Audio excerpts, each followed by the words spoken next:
Bien, regresamos entonces con Alfredo Bular, socio del estudio Bular y Asociados, y estamos conversando con él para descubrir su perfil económico.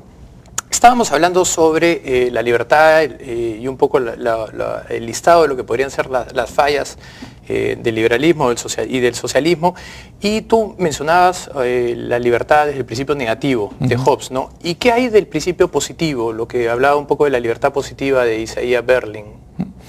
Mira, yo lo que considero que es medular en el concepto de libertad es la autodefinición de tu propia personalidad. Y yo básicamente esa definición de tu propia personalidad es la posibilidad de decidir qué cosa es lo que voy a hacer.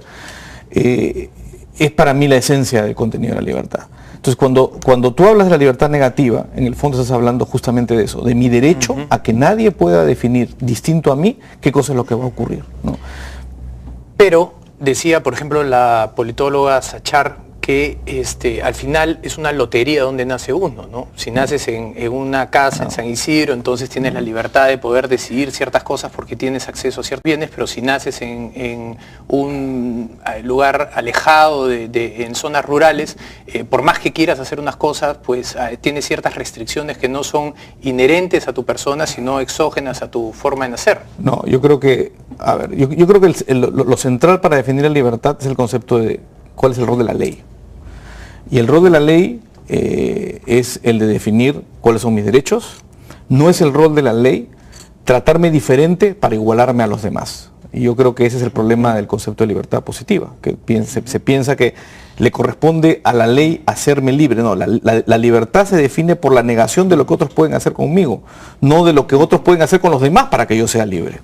Y yo creo que ahí hay una inconsistencia grave, una consistencia seria. ¿Tienes una posición miniarquista del Estado? O sea, de los roles del Estado. ¿El Estado debe estar suscrito y limitado a que... Yo sí creo que debe haber un Estado pequeño, fuerte en lo que tiene que hacer, en brindarte seguridad, en brindarte definir ciertos derechos, en proteger que ciertos conflictos puedan ser resueltos. Y no me refiero a conflictos concretos, que la gente cumpla su palabra cuando se empiezan los contratos. La administración de justicia, por ejemplo. La administración de justicia, también donde hay aspectos limitados en la ley. Yo sinceramente no entiendo por qué las empresas que tienen un problema tienen que irse a gastar recursos públicos en un juez. Yo creo que ahí lo que la ley debería decir, mire señor, usted arregle su problema, nombre sus árbitros y resuelva su problema y páguele usted los árbitros. Yo no tengo por qué resolver esos problemas.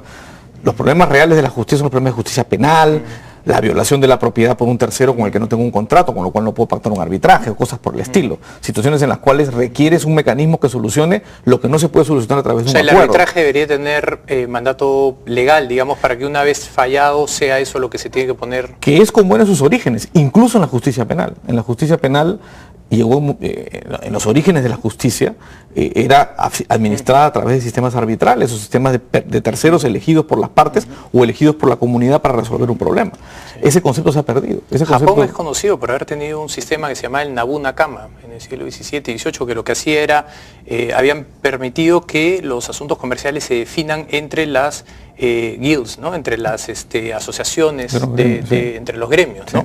Entonces, Nozick, para retornar un poco al inicio de la conversación, estaba en contra de la redistribución justamente por un principio de propiedad privada, digamos, ¿no? Y de lo que él limitaba en lo que eran los derechos de la persona. Entonces, ¿qué hacemos con la educación? ¿Qué hacemos con los temas, por ejemplo, de seguridad social, de salud? Bueno, son problemas distintos, yo creo que tienen respuestas diferentes. Ese es un tema muy debatido incluso entre los liberales. Comencemos con el tema de educación, ¿no?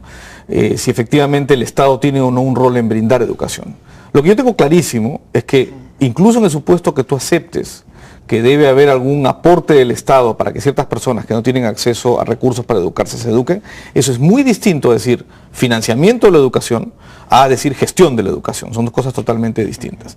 En todo caso, si el Estado identifica categorías que creemos o llegamos a un consenso que hay que ayudar, lo que tienes que ver es cómo esas personas pueden financiarse para acceder a educación privada, a educación que pueda ser dada en términos competitivos, y no lo que está ocurriendo peligrosamente en los últimos años en el Perú, en estos últimos 2 años, que hay todo un movimiento para reforzar el lado estatista de la definición de la negociación, de la educación, no solo a través de las escuelas públicas y las universidades públicas, sino a través de regular lo que hacen las empresas, entidades privadas de educación. Entonces, ahí hay un problema que en mi opinión es serio, es complejo y que en realidad, incluso asumiendo que requieres apoyar a ciertos sectores, la forma de apoyarlos es esa, no es la otra, no es creando escuelas privadas que van a brindar educación.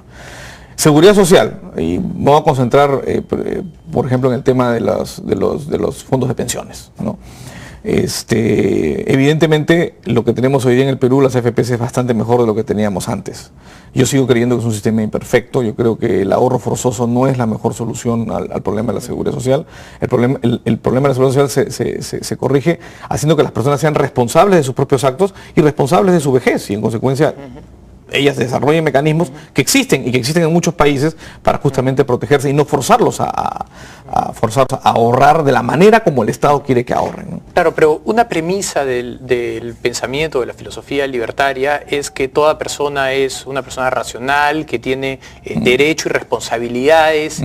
Sin embargo, alguien podría decirte, bueno, pero una persona que tiene una incapacidad mental, o un niño, o un anciano, que ya perdió la capacidad de definirse o de autogestionarse, no tienen esas libertades. Entonces, ¿quién se ocupa de ellos? Ya, a ver, yo creo que hay que ir por partes y cucharadas.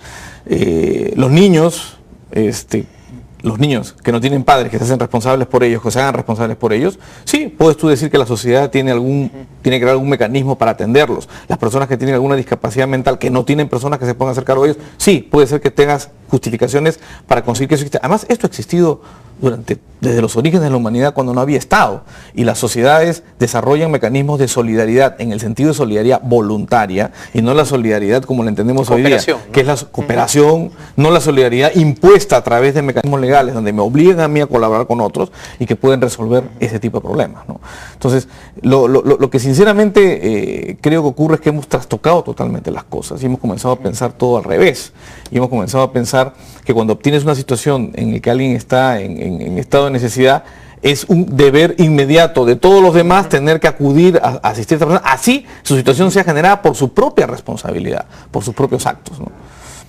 Entonces, cuando tienes, por ejemplo, también situaciones en las cuales hay posiciones de dominio, por ejemplo, una persona o una empresa que logra el 85% del mercado y comienza a definir cuáles son sus reglas y de alguna manera no hacerle caso a los pequeños a consumidores. Sí. Ya, yo creo que ahí esto tiene que ver con regulación de mercados, tiene que ver con políticas antitrust. Yo creo que ahí se parte de un error de base. Hay una visión muy estática de la economía en ese razonamiento. La acumulación de posición de dominio es parte del proceso competitivo de la economía. Es decir, una empresa que descubre formas de hacer muy bien las cosas, pues posiblemente va a conseguir la preferencia de los consumidores y va a aumentar su participación de mercado. Y eso va a ocurrir hasta que él envía las señales al mercado de que efectivamente es rentable haciendo las cosas de esa manera, y otros los van a imitar o los van a superar. Este proceso de construcción destructiva de que nos hablaba Schumpeter, ¿no? Y yo creo que eso usualmente no se entiende y se visualiza. ¿Tú estarías de acuerdo con la premisa o la proposición que mercados sin instituciones se termina convirtiendo en una especie de lejano oeste y que por lo tanto el mercado sin instituciones es demasiado vulnerable o permite una alta vulnerabilidad de los consumidores? Voy a comenzar con tu ejemplo, porque tu ejemplo, el lejano oeste, hay estudios que te muestran que no era ni tan salvaje como se pinta, ni tan lejano como uno se imagina. Había muchas instituciones desarrolladas en el lejano oeste que han sido estudiadas. Bueno, también en los barcos piratas, ¿no? Pero digamos sí, que no eran los mejores sitios para crear instituciones. Había mecanismos de ley privada generadas a través de la democracia de los pequeños pueblos o a través de acuerdos entre gremios que generaron mecanismos de seguridad muy distintos a los que nos pintan en las películas. Las películas nos pintan una visión antirromántica de la época, pero en realidad el sistema no es necesariamente así. A lo que voy es, sí, yo sí creo en las instituciones, sí creo en la necesidad de un marco institucional, sí creo que se necesita un conjunto de reglas. El problema es dónde se generan esas reglas. Y cuando las reglas son construidas desde arriba, impuestas, esas reglas no te garantizan para nada que la convivencia social va a ser mejor. Las que realmente valen la pena son las reglas que nacen de la propia interacción social. El orden espontáneo. El orden espontáneo del que hablaba. Muy bien. Tenemos un tuit, me dicen que te están escribiendo, dice: Japón aplicó el Abenomic para impulsar su economía, ergo Estado keynesiano. Eso es un Estado fuerte.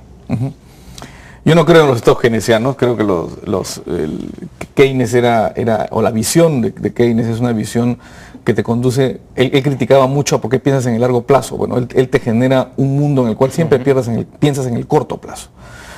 Piensas en que vale el día a día y no vale lo que va a ocurrir en el futuro. Y es bien contradictorio, ¿no? Porque muchas personas que se reclaman keynesianos son personas que justamente no tienen en cuenta que lo importante es el largo plazo. Lo importante es consolidar. Además pensaba en el macro, pero no en el micro, ¿no? ¿Cómo afecta lo que tú estás haciendo en cuanto a impulsos fiscales y monetarios a nivel del micro? ¿Qué es lo que decisiona la decisión del día a día? Que es donde la gente vive. Porque en el macro, el macro es el de todos, y todos en realidad no es nadie. En realidad el sufrimiento o el bienestar... ¿Crees que fue un error de los austríacos en la crisis del 30 no proponer reducir el Estado, desregular y simplemente decir, bueno, el mercado lo va a hacer todo solo, si lo dejan tranquilo, no metan la mano?